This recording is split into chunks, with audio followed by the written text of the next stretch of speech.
Hey guys, I hope you guys are well. I know a book review has long been overdue, so I'm going to do a quick book review. So it's a book called Clover Moon by Jacqueline Willson.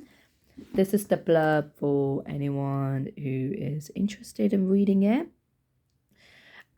So I would give this book a 4.5 stars. So just gonna start it off. It's a really good book. Recommend it to anyone. It's really good book. So this to give you a quick overview, it's about a girl called Clover Moon who takes care of her six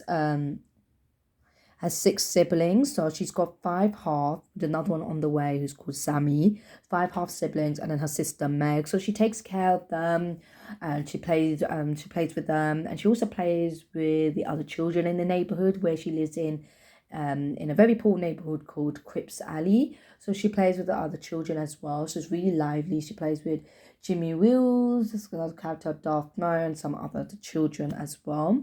So she essentially takes care of a lot of the children in the neighborhood as well. She's kind of like the lead of it.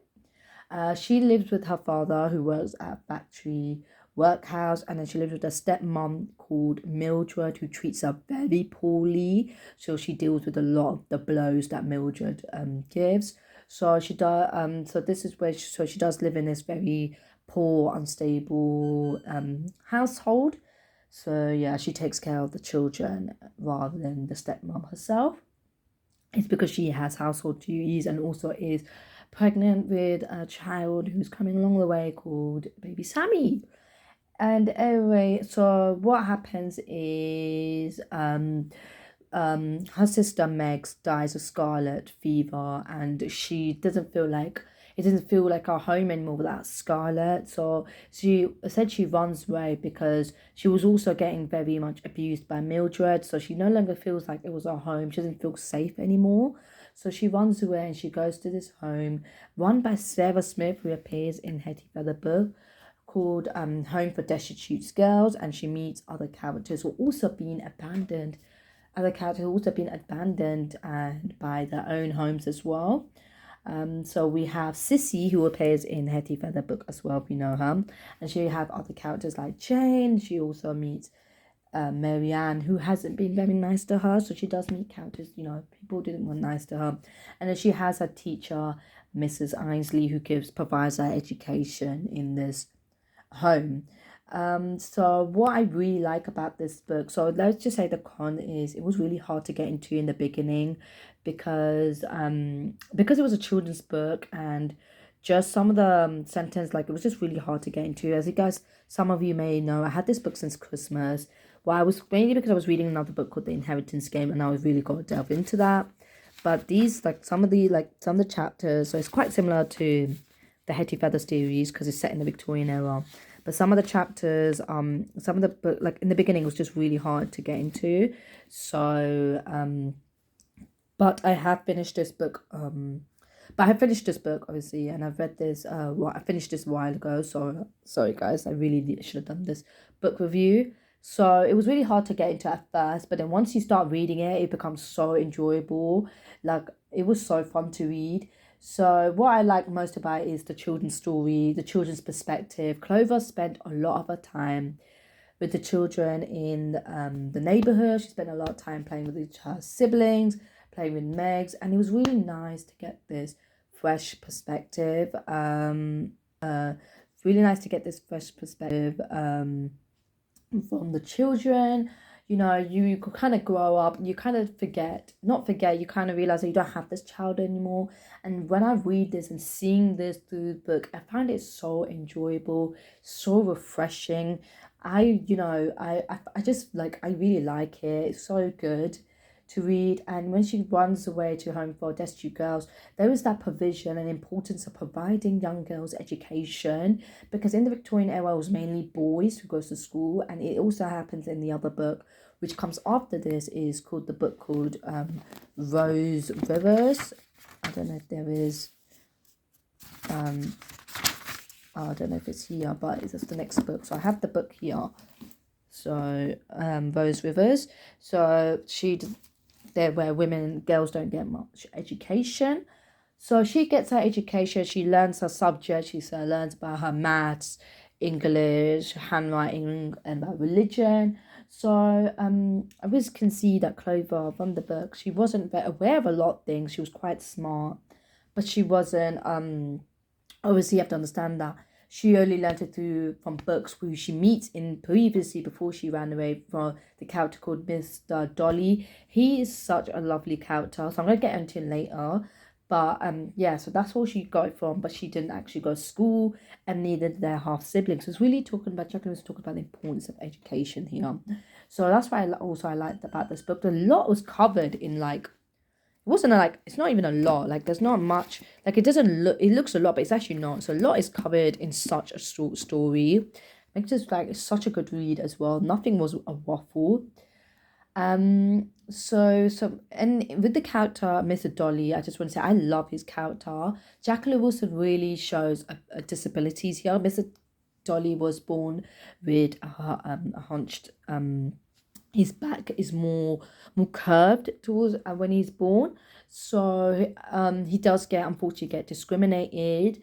And I like the fact that Jacqueline Wilson brings in characters with disabilities and to like show that I'm not like obviously unfortunately they do get discriminated because it's set in the Victorian era, but I do appreciate the fact that there is that, you know, bringing characters with disabilities, bringing that diversity. So I really like that. It's such a good book, and I like Mr. Dolly. He's basically in the story he makes dolls, and they if you've seen Victorian dolls, so this is one of them who Clover calls Anne Boleyn. So he makes dolls for a living, but he struggles because no one buys his dolls, even though they're really gorgeous. But it's obviously got to do with the economy. Not many people are able to afford the luxuries to buy dolls.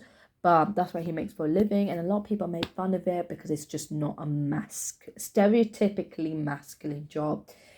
But that's that's expected, thought during the Victorian period.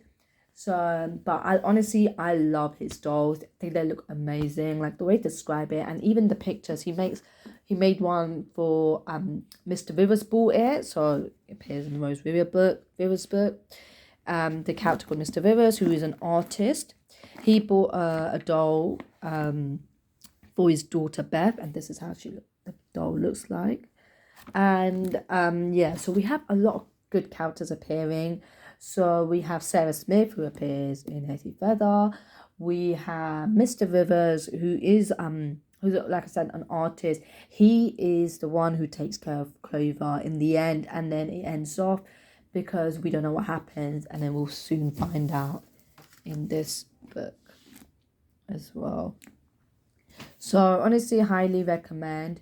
Within the home for destitute girls, she does meet another girl, Pammy, who Clover Moon is very fond of, and eventually gave her doll Anne Boleyn to the children in the nursery at Sarah Smith home for destitute girls. So Pammy, she really loves her because she reminds so much of Clover's sister called Megs, and she really she tries like get along with the children in the nursery. So there is that, you know, nurturing there when she takes care of them. So because to get close to Pammy because she reminds so much of her sister Megs. So honestly, I like this book is so good. So many interesting characters. We have Mr. Rivers who eventually takes care of Clover Moon, and she eventually runs away to live with Mr. Rivers as a nursery maid because Mildred found out where Clover Moon stayed and wants to take her back to look after her children because Mildred is struggling because she's got 6 children and it's a lot for Mildred to take care of. But you have to remember they're a very poor family as well, so there's also a lot of cost as well, so it's not easy to raise children. It's not easy now, it's definitely not easy in Victorian era. We have another character called Thelma who dances. I think she's essentially like an exotic dancers, but like in entertainment shows. She's really nice. She took care of Clover when she ran away, and before she went to the Sarah Smith home for destitute girls, and yeah, she was really kind. But just showed that Clover had interest in being a dancer because she loved the shoes, which I can hopefully show you in this chapter, I should this is where Meg's before she dies, Meg's funeral. Let me show you. Sorry guys. I should really put bookmark. Oh, there it is. So this is the shoot. It looks so pretty.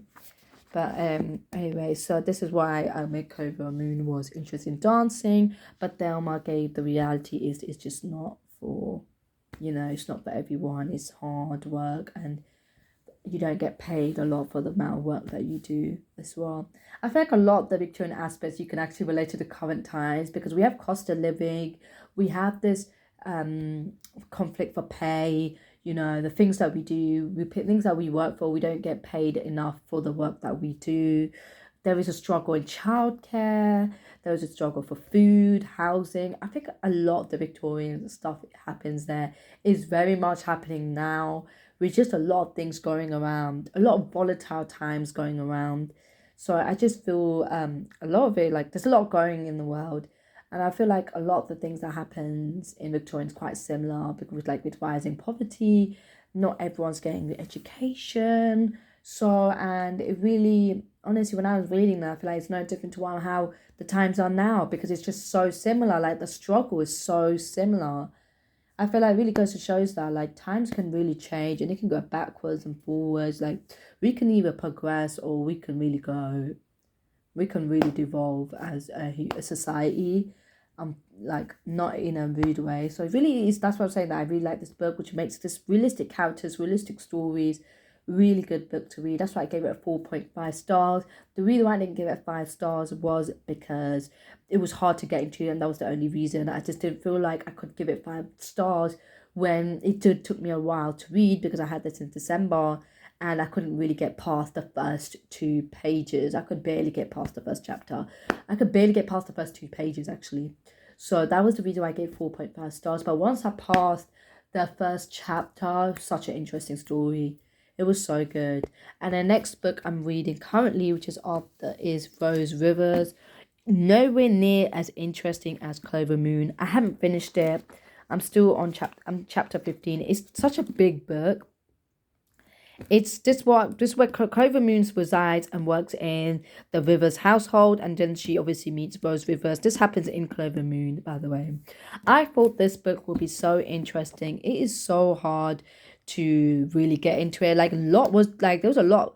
This went up to chapter 15 and a lot wasn't happening. I'm going to do a book review in this when I officially finish this book, but so far this is the blurb.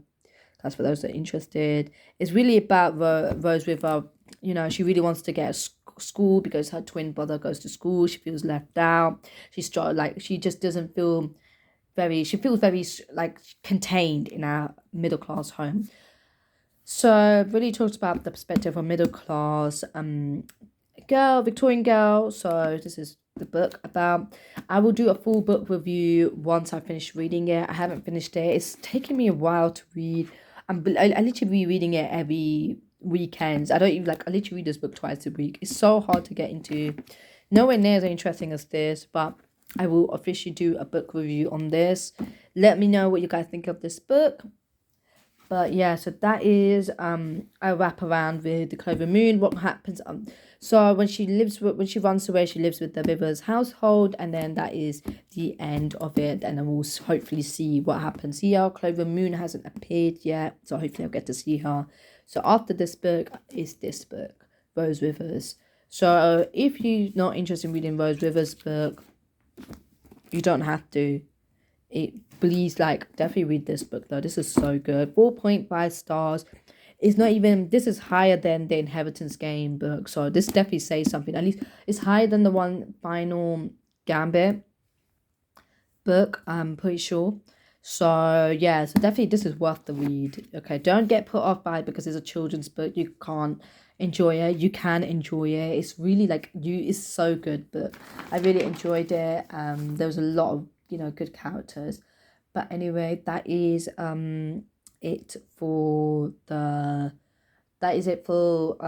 book review. I hope you guys enjoyed it, and I hope you guys are able to see my next book review which is most likely going to be Rose Rivers, which I will do once I finish reading it. I'm still reading it. It's taken me a while to read, so it's not as interesting as Clover Moon, but hopefully it gets better as I read the chapters.